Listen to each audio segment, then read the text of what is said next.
Welcome to the H5P drag and drop activity tutorial.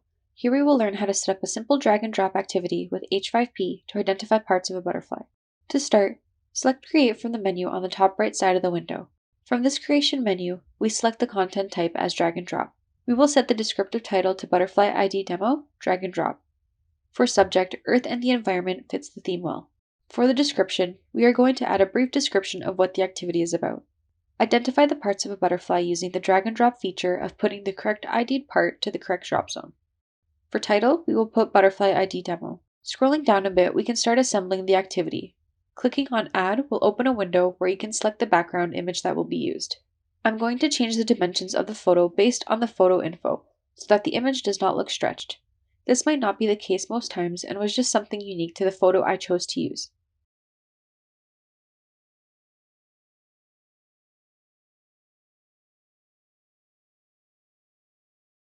Once that has been uploaded, we go to the task window. The background picture that we are using has some pre-made drop zones. This is something that is optional to make, which serves as a guide for where I wanted to place the zones. Clicking on Add Drop Zone will take you to another window, where we will add the label.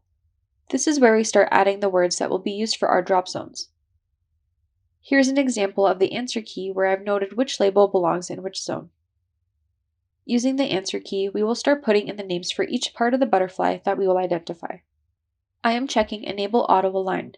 This means that the draggable object aligns itself in the drop zones window. Once all the drop zones have been added and assigned the correct answer, click the T icon. Here we start assigning the correct word to each drop zone. Only one correct option per zone, as there cannot be multiple answers for each part in this activity. Saving that, we now have a draggable object for the zones that we can now organize on the image activity. Repeat the process for each draggable object. We can now organize it a little bit by moving the draggable objects. After double-checking that head will only be accepted in the head drop zone, we can go through and double-check each zone and only allow the correct object to be dropped in for a mark. Once we are happy with the results, we can now save the activity and view it from a student's perspective. After dragging all the correct pieces and clicking check, we have 5 out of 5, meaning that they are all correct and our activity works. There are many different ways to customize this activity, and I hope that this tutorial helped with creating a simple drag and drop.